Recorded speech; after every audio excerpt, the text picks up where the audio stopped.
Bahas WP chapter 1118 Kage Bunshin no Nika. Aku gak tahu itu grammar bahasa Jepangnya bener apa enggak ya. Tapi yang bener kayaknya gitu deh. Kayaknya gitu. Karena itu sesuai banget dengan sesuatu yang persis terjadi di chapter 1118 ini. Nika punya Kage Bunshin. Gila, kok bisa ya? Tenang, kita akan bahas pelan-pelan dari chapter kali ini. Tapi sebelum kita lanjut, cek dulu dong video pembahasan chapter 1117 yang kemarin. Silahkan ke sana dulu. Kalau belum, kalau sudah, langsung kita mulai pembahasan dari chapter kali ini. Kita mulai dari cover story-nya terlebih dahulu. Melanjutkan cover story dari chapter yang lalu, yaitu yang berjudul Yamato si anak iblis dan ziarah kubur. Kuil Inari volume ke-8. Saatnya pergi. Kirain waktu pas kemarin ketemu Nekomamushi sama Yogoro itu udah cabut dia. Ternyata belum ya. Mana bekalnya dimakan baru keluar dari kota lagi, ini kalau di jalan kelaparan gimana coba. Yolah kita langsung bahas ke dalam cerita dari chapter kali ini yang berjudul Menjadi Bebas. Cerita dibuka dengan terjunnya raksasa besi dari Pulau Egghead yang setelah disundul sama si Warkyuri. Angkatan laut di bawah robot besi ini panik. Tinggalkan kapal. Hei, bukankah itu raksasa besi tadi? Kita bisa tenggelam. Dan akhirnya raksasa besi ini menghantam laut dan membuat gelombang yang besar. Terus terdengar suara siaran Vegapunk yang mulai menghilang. Nah di sini menarik banget nih. Kita agak flashback. Kita digegerkan dengan kata terakhir Vegapunk tentang klan D di chapter 1117 kemarin dengan kata Mo. Di pembahasan chapter kemarin aku juga menjelaskan tuh, Mo itu bisa saja kata atau istilah baru yang belum kita dengar. Atau itu adalah kata bahasa Jepang Mo yang artinya dalam bahasa Indonesia juga. Di terjemahan resmi bahasa Indonesia One Piece di Manga Plus kemarin, ternyata kata Mo itu diterjemahkan sebagai juga. Dan di sini dilanjut nih. Kalau di chapter kemarin awalnya, wahai orang-orang yang memiliki nama di dalam diri kalian juga. Nah, di sini yang terjemahannya belum pasti benar, kan aku ngambil yang belum pasti benar ya. Di dalam nama mereka dulu, siaran pun langsung terhenti. Kita cuma dapat kata dan di dalam nama mereka dulu, karena di sini pakainya wes gitu. Berarti kan nama mereka dulu ya. Jadi masih nggak jelas juga ini Vegapunk maksudnya apa itu. Kemarin banyak yang bilang di komentar chapter 1117, banyak yang bilang Mo itu Mo monkey bang, monkey D. Ya bisa jadi, tapi ya kita masih belum tahu. Digantungin lagi sama Oda di chapter kali ini. Ya, kita lanjut aja dulu deh. Tiba-tiba saat raksasa besi ini tenggelam, dia berkata, "Di mana kau? Kemana kau pergi, Joy Boy? Aku ingin jalan kita bisa bertemu. Kau ada di sini kan, Joy Boy? Aneh sekali, aneh sekali." Lalu kita dibawa ke atas permukaan lagi, di mana para angkatan laut melihat wujud Hoki Warkyuri. Wow, sekarang apa itu? Babi hutan raksasa dan mammoth. Mammoth tuh dari sungutnya gitu kayaknya ya. Ada apa sebenarnya di pulau gila ini? Tapi Warkyuri hanya terdiam saja. Orang-orang yang mendengar siaran ini pun kesel. Apa terjadi sesuatu di sana? Vegapunk di sini tidak melanjutkan perkataannya. Ribut lagi nih. Apa penyebab siaran ini dihentikan? Sekarang aku jadi kepikiran. Sejak awal sebenarnya apa yang bisa membunuh si jenius Vegapunk? Ini terlihat kondisinya lagi di Alabasta ya. Kalau nggak salah ini si pemberontak temannya Vivi nih, si Koza kalau tidak salah namanya Koza. Jangan bilang dia sudah dibunuh. Benar, tadi dia bilang dia telah melakukan dosa besar, tapi pemerintah dunia tidak mungkin menghabisinya kan? Jelas tidak mungkin. Ingat tidak? Tadi ada yang bilang si topi jerami sedang menyandranya. Ini pasti perbuatan si bajak laut brengsek itu. Di tempat lain juga ribut. Pemerintah dunia tidak mungkin akan menghabisi si otak terbesar atau terhebat, meskipun dia melanggar aturan. Si Leo malah jadi pelakunya memang Luffy Lan ya. Aduh, Rebecca kesel nih. Kita juga kesel. Oh ayolah, itu tidak mungkin. Kita lalu dibawa ke Egghead lagi. York mendapatkan panggilan dari Gorosei. York, ada berapa Vegapunk yang tersisa? York lalu menjawab, Vegapunk selain aku baru saja memeriksanya. Yang masih terhubung dengan Bang Record, ada 2 satelit yang tersisa, Lilith dan Atlas. Lah bentar, Edison kok nggak ada nih? Masa dia udah mati guys? Aduh, kasihan banget dah. Terus York berkata, Lilith masih ada di atas stratum ini, sedangkan Atlas ada di pantai timur laut di bawah. Warkyuri dan Mas langsung bergegas sambil telepati. Haruskah kita menghabisi mereka semua? Tentu. Bang Record sepertinya sudah diprogram untuk tetap berfungsi dan terus tumbuh meskipun Stella mati guys. Wih, fakta menarik banget nih. Kita bisa memanfaatkan York. 2 jenius lainnya sudah tidak kita butuhkan. Kita lalu dibawa ke pantai timur laut lagi, di mana kapal bajak laut raksasa ini sudah mulai mau berlayar. Ayo pergi dari sini, kita naik. Terus Dory, Brogy dan Luffy langsung lompat ke kapal. Oh itu kapten, kalian berhasil. Tentu saja. Luffy yang turun langsung disambut oleh Bonnie. Luffy yang pertama kali datang ke kapal raksasa langsung bersemangat. Wow, jadi ini kapal raksasa besar banget. Di mana Usopp? Dia tidak di sini. Terus Chopper mana? Di kapal angkatan laut ada yang ngamuk nih, mereka mau kabur. Sialan, kejar mereka. Tidak mungkin kita akan membiarkan mereka kabur dengan adanya banyak kapal perang seperti ini. Para raksasa itu sangat gigih. Apa Anda berdua tidak apa-apa? Wakil Admiral Dole, Wakil Admiral Bluegrass. Dan kita melihat ada dua anak kecil yang ternyata ini adalah Wakil Admiral Dole dan Bluegrass yang terkena kekuatannya Bonnie yang membuat mereka menjadi bocil. Dole di sini marah. Bonnie si brengsek itu. Bluegrass selalu ngomong, bikin kesal sekali dibuat tidak berdaya seperti ini. Kekuatannya sangat hebat. Dan monster laut buatan Vegapunk ikutan dibuat kecil loh. Anjir, aneh banget. Kan dia robot dibuat langsung besar ya. Kenapa jadi kecil? Kekuatannya Bonnie mantap banget nih. Terus dari kapal raksasa, Bonnie dengan sombong berkata, kalian para angkatan laut pasti akan sangat kesal karena membiarkan aku kabur kan. Luffy di sini malah reuni. Oimo, Kashi. Oimo di sini berkata, Gia, kau babak belur begitu Kashi. Hei topi jerami, aku ingin sekali bertemu denganmu sejak lama. Tiba-tiba Sanji menelpon Nami. Sanji di sini, kami berhasil berlayar Nami-san. Bagaimana keadaan di atas? Nami menjawab, kami akan menyusul. Kami bisa terjun ke laut. Untung ada Edison. Tapi kami perlu bantuan kalian untuk mendarat dengan aman. Sanji menjawab, sudah pasti dong. Nami-san, Robin-chan, dan Lily-chan adalah prioritasku. Bahkan meskipun kalian tenggelam, tidak ada yang bisa menghentikanku untuk menyelamatkan lady seperti kalian. Usopp yang denger ngamuk. Kenapa kau tidak menyelamatkan semua orang bodoh? Franky di sini malah nambahi. Aku akan pastikan kapal kita tidak akan rusak. Usopp tambah ngamuk. Berhenti melupakan kami. Aduh, udah paling bisa ngasih komedi tipis-tipis di saat seperti ini guys. Terus tiba-tiba Marcus Morse terbang menuju kapal bajak laut raksasa. Ada yang datang dari atas pulau. Mars di sini terbang dengan sangat cepat. Sanji yang melihat ini kesal. Gorosei lagi. Mereka benar-benar mengincar kita, hah? Di saat yang sama, Koki dari bajak laut raksasa sedang bersama Luffy. Waduh, kau pasti Luffy si topi jerami ya? Para kapten memperingatkanku tentang nafsu makanmu. Makanya aku membuat banyak makanan. Tapi aku tidak menyangka akan menghidangkan semuanya sekaligus seperti ini. Luffy sambil makan ngomong, maaf ya, aku harus makan sekarang. Nanti tolong masak lagi. Gak, makanmu bener-bener banyak ya. Anjir, Luffy emang dari dulu gak sopan masalah makanan sih ya. Lalu kita dibawa ke dek kapal. Ternyata Mars sedang menyemburkan api dengan hebatnya. Rawr! Para raksasa langsung menghalangi dengan perisai mereka. Gawat, panas sekali. Lindungi orang-orang kecil di belakang. Tapi mereka gagal dan api itu membakar mereka. Wah, Pure, Sig, bertahanlah. Hei, cepat padamkan apinya. Jangan sampai layar kita terbakar. Tidak hanya raksasa, para angkatan laut melihat hal ini juga kaget. Apa itu? Monster burung? Sanji lalu berkata, aku berutang pada kalian. Terima kasih telah melindungi kami. Wah, aku terbakar. Ditolongi Sanji. Hei, gimana sih? Ini mana Chopper masih belum turun kan? Bonnie dengan panik lalu bilang, ayo pindahkan Vegapunk dan Ayah. Nanti mereka bisa terbakar. Atlas dengan cepat, aku akan membawa mereka. Brogy dan Dory mulai kesal. Sepertinya kita tidak bisa mengabaikan para monster ini. Jika mereka bisa terbang, mereka bisa mengejar kita sampai ujung dunia. Mars selalu berkata dengan suara yang keras, tidak ada satupun dari kalian yang bisa kabur. Franky tiba-tiba merasakan sesuatu yang ternyata terjadi gempa besar lagi. Wah, gempa bumi lagi. Semua hal yang ada di sini, bahkan laut pun ikut bergetar dengan hebat. Tiba-tiba dengan santainya Luffy berkata, baiklah, perutku sudah kenyang. Ayo maju.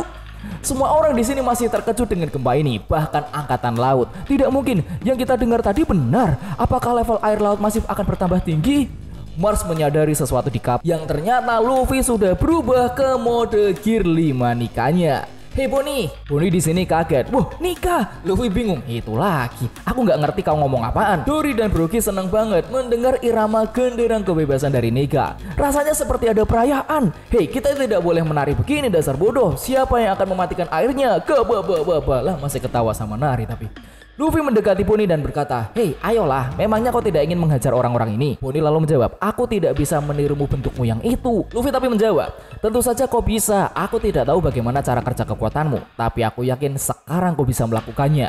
Bonnie tiba-tiba teringat bentuk Luffy yang sempat dia tiru. Saat Luffy berkata, itu adalah wujudku saat aku merasa benar-benar bebas. Dan Bonnie pun langsung berubah. Distortion Future, berikan aku masa depan di mana aku benar-benar bebas. Kuma di sini terdiam melihat Bonnie dan mengingat janjinya kepada Ginny. Kau bisa beristirahat sekarang Ginny. Aku bersumpah, aku akan membesarkan Bonnie dengan baik. Dan ternyata Bonnie di sini berubah menjadi wujud Nika yang mirip seperti Luffy. Bahkan dia juga meniru shell di celananya itu. Gokil juga ya. Mereka berdua pun menjadi besar dalam wujud Nika. "Hei Luffy, aku berhasil," kata Bonnie dengan sangat senang. Para raksasa yang melihat ini tambah senang. Wah, ada 2 Nika. Beda dengan angkatan laut, mereka bingung. Apa-apaan mereka? Mereka berubah menjadi raksasa albino. Aduh, iya sih ya, mereka jadi raksasa putih sih ya. Mars hanya terdiam melihat mereka berdua. Dan Luffy langsung berkata, "Ayo kita lakukan." Bonnie menjawab, "Ya." Terus dari arah pulau, para Kurosei bergegas menuju pantai. "Aku merasakan sesuatu yang aneh, kita harus cepat." Dan chapter ini ditutup dengan raksasa besi yang sudah sampai ke dasar laut berkata, "Kau di sana ya." Lalu chapter ini selesai. Yes! Nice. Ini bagus banget. Dan minggu depan kita nggak libur guys. Mantap ini, aku nggak sabar untuk minggu depan. Ayo kita bahas bareng-bareng. Cuman ini karena chapter yang agak singkat ya, cuma 12-13-4 halaman doang. Jadi yang bisa dibahas cuman sedikit gitu. Tapi jelas, gong dari chapter ini adalah Bonnie bisa berubah menjadi Nika. Gokil. Aku sempat baca di Facebook ya, ada yang protes, kok Bonnie bisa berubah jadi Nika? Kan dia nggak makan hito-hitonomi model Nika. Ya menurutku sih jelas bisa ya, karena kemampuan buah iblisnya Toshi-Toshinomi atau buah umur-umur yang tadinya hanya berkekuatan untuk merubah umur secara fisik, tapi ternyata kemampuan Bonnie ini kompleks ya, lumayan kompleks nih, sampai ke tahap dia bisa merubah wujudnya dengan kemungkinan yang dia bayangkan di masa depan. Gokil ini. Berapa kali kan kita dikasih tease sama Oda ya, dimana Bonnie menggunakan kekuatannya seperti Distortion Future, Nika Mitai na Mirai, atau diterjemahkan bisa sebagai penyimpangan masa depan yang seperti Nika, atau mungkin Distortion Future, Kyojin Mitai na Mirai, dimana Bonnie merubah tubuhnya dengan kemungkinan dia bisa menjadi raksasa. Padahal kan Bonnie beda ras kan, meskipun sebenarnya kalau keturunan, ya nggak keturunan juga, dia bukan anak Uma langsung sih. Inilah yang membuat kemampuan Bonnie itu kompleks banget, rumit banget, karena dia menggunakan kekuatannya berdasarkan imajinasinya seperti kekuatannya Nika. Karena dia harus membayangkan tubuh yang dia mau, itu pasti akan perlu imajinasi banget tuh. Terlebih itu masa depan dengan kemungkinan yang susah terjadi, tapi dia bisa mewujudkannya. Bayangin gimana coba. Dan saat dia mencoba meniru Nika waktu masih di dalam pulau Egghead ya, Bonnie kan badannya cuma menjadi besar tapi kekuatannya nggak ada gitu. Karena dia belum mengerti dan memahami wujud Nika itu seperti apa. Tapi sekarang dia bisa mengamati nih wujud Luffy Nika dengan seksama, dan Bonnie pun juga sudah percaya kepada Luffy, yang membuat Bonnie bisa menjadi Nika persis sama seperti Luffy. Tapi sepertinya efeknya tidak permanen ya kalau Bonnie ya. Ditambah ending chapter ini raksasa yang sudah tenggelam kayaknya bakal bangkit lagi nih. Dan apakah teori para nakama akan terbukti di mana raksasa besi ini akan membantu Luffy dan yang lainnya kabur dari Egghead dari kejaran para Gorosei? Kayaknya iya sih, seru banget tuh. Yuk kita majangin dikit durasinya dengan baca-baca komentar dari pembahasan chapter 1117 kemarin yang sudah mencapai 150-an komentar. Ya Allah guys, terima kasih, terharu banget aku. Aku seneng banget karena bisa dibilang review One Piece ku kan gak seramai reviewer lain ya, seperti Tamagon, Anime Mia, dan yang lainnya. Tapi dengan view 10 ribuan itu ada 100 komentar, itu udah seneng banget. Apalagi di chapter 1117 kemarin 100 komentar itu mencapai waktu viewsnya masih di 5 ribuan. Buset, thank you guys, thank you banget. Yuk kita coba cari komentarnya nih. Mostly sih kebanyakan hampir sama teorinya ya, dari Mo adalah Monkey D gitu. Dan ternyata tidak seperti itu. Yang sayangnya diterjemahkan di Manga Plus secara resmi, Mo adalah juga, yang bikin kita semakin bingung, nggak ngasih jawaban sama sekali. Komentar pertama dari Bang Aris Sigit. Teringat perkataan Shirohige ke Kurohige sebelum mati. Kalau nggak salah dia bilang bukan kau yang ditunggu oleh Roger. Ternyata Shirohige sudah kasih bocoran. Dibalas sama Bang Rido Saputra. Shirohige pernah ngomong, Sengoku, kau dan pemerintah dunia takut pada perang yang melibatkan seluruh dunia itu. Hari dimana seseorang menemukan harta itu pasti akan tiba. One Piece itu benar-benar ada. Ya aku juga ingat kalimat ini sih. Berarti Roger udah pernah bilang ke Shirohige RTD yang sebenarnya, sehingga Shirohige tahu kayaknya Kurohige nggak masuk nih yang masuk D-nya. Dari Warnet Putri, nggak seru kalau RTD sudah diketahui sebelum kru Straw Hat menemukan Ancient Kingdom. Biarlah tetap menjadi pertanyaan sampai kru Straw Hat menemukan semua poneglyph dan berlayar menuju Ancient Kingdom. Cukup setuju. Kayaknya rahasia dari D masih bisa ditarik ulur nanti lagi deh. Fauzan, aku baru sadar jika dilihat dari deretan penyandang nama D, kayaknya cuman Saul aja yang rasnya itu beda dari yang lain.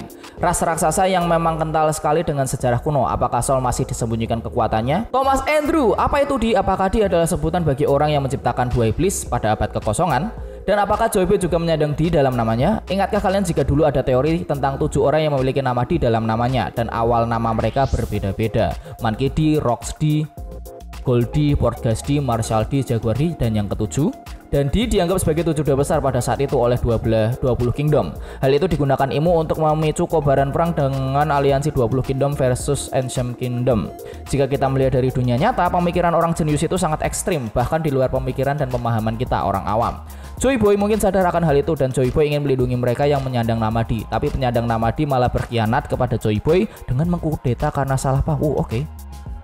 Ini kan teori dulu ya, tapi kayaknya masih belum bisa terbukti karena sekarang kan kita tahu masih ada Trafalgar di Waterloo, apalagi kemarin ada Nefertari di Lily. Jadi mungkin untuk masalah 7 dosa besar itu mungkin agak belum terjadi untuk sekarang. Terus ini ada komentar Bang Stretch, ini rutin banget komentar dan komentarnya bagus banget, yang mana panjang-panjang banget. Kita akan ngambil satu komentarnya.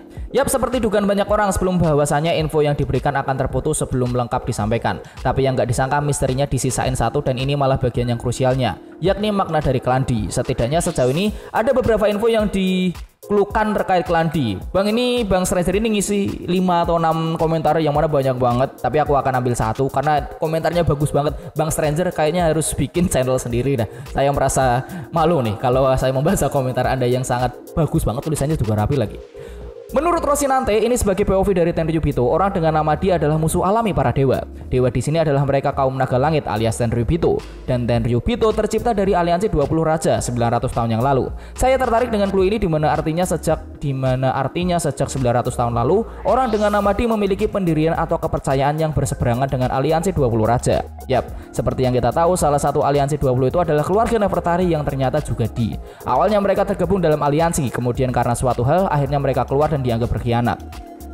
Jika merujuk dari sejarah itu, maka sesuatu yang dimaksud Vegapunk adalah di antara penyandang D ada yang memiliki kesadaran atau keunggulan melebihi rata-rata dan itu bisa dipakai ke arah yang lebih baik atau yang lebih jahat. Mungkin dari saya menyebutnya main karakter. Contoh era Sebek, dia adalah penyandang D yang paling menonjol, memperjuangkan sisi kejahatan. Oke. Sedangkan lawannya Garp adalah D yang menonjol di bidang kebaikan. Oke, bener juga sih. Nah, di satu era akan selalu ada 2 orang dengan nama D sebagai pemain utama penentu sejarah. Cuma karena itu pakai bahasa Jepang, jadi saya nggak tahu kira-kira apa kata dengan Mo tadi. Ya, Mo kita anggap juga. Tetapi teori tentang di era itu ada 2 nama D yang berseberangan kayaknya bagus nih. Cuman di sini eranya itu kan ada Roger juga ya. Dan untuk komentar lengkapnya silahkan kalian cek sendiri lah, bagus-bagus soalnya. Nah, itu adalah pembahasan chapter 1118 dariku. Seperti biasa guys, komentar tanggapan teori silahkan drop di bawah. Dan kalian harus menonton video 1117 dan 1118 ini. Terima kasih sudah menonton video ini sampai selesai. Sampai jumpa. Bentar, belum. Ini ada pengumuman bentar guys. Untuk minggu depan, semoga minggu depan aku akan ada segmen baru dari channelku ini, yaitu adalah Vincent Ceritain Dong, dimana aku akan menceritakan alur cerita dari sebuah anime yang aku suka.